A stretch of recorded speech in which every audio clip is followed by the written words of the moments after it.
Conditional sentence বা শর্তযুক্ত বাক্য হচ্ছে এমন একটি বাক্য যেখানে একটি শর্ত পূরণ হলে অন্য একটি কাজ ঘটে। যেমন বলা যায়, if you study hard you will pass the exam, অর্থাৎ যদি তুমি ভালোভাবে পড়াশোনা করো তুমি পরীক্ষাতে পাশ করবে। এখানে দেখো, পরীক্ষাতে পাশ করার বিষয়টা কিন্তু শর্ত সাপেক্ষ, অর্থাৎ পড়ার উপর নির্ভরশীল।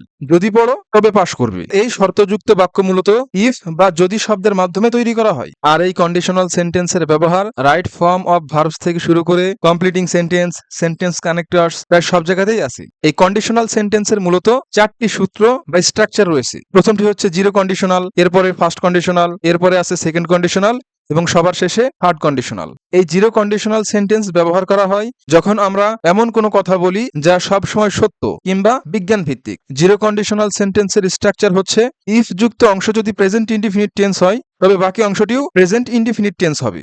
অর্থাৎ ইফ প্লাস সাবজেক্ট প্লাস ভার্বের 1 নম্বর ফর্ম হইলে বাকি অংশেও সাবজেক্ট প্লাস ভার্বের 1 নম্বর ফর্ম বসবে। উদাহরণস্বরূপ দেখো, if you heat water to 100 degree Celsius, যদি তুমি পানিকে 100 ডিগ্রি তাপমাত্রায় গরম করো, যেহেতু এটা চিরন্তন সত্য বা বিজ্ঞান ভিত্তিক কথা, তাহলে আমরা কি বলতে পারি, ইট বয়েলস, অর্থাৎ এটা ফুটতে থাকবে।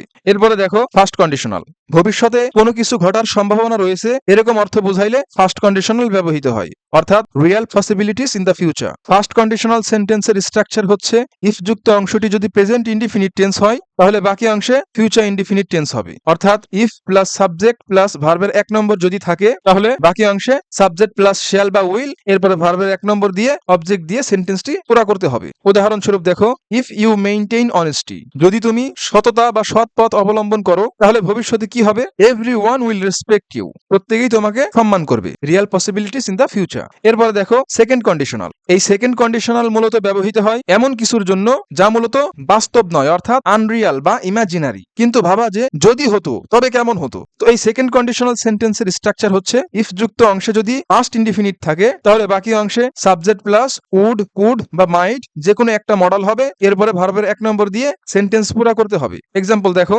If I knew his mobile number, যদি আমি তার মোবাইল নাম্বার জানতাম। কল্পনা করা হচ্ছে, অর্থাৎ আমি জানতাম না, তাহলে কি করতাম, আই উড কল হিম। দেখো এখানে সাবজেক্ট আই বসছে, এরপরে উড, কুড বা মাইট এই মডেল থেকে সবচেয়ে সুইটেবল উড দেওয়া হয়েছে, এরপরে কল ভার্বের 1 নম্বর ফর্ম, এরপরে অবজেক্ট দিয়ে সেন্টেন্সটি কমপ্লিট করা হয়েছে। এরপরে দেখো থার্ড কন্ডিশনাল।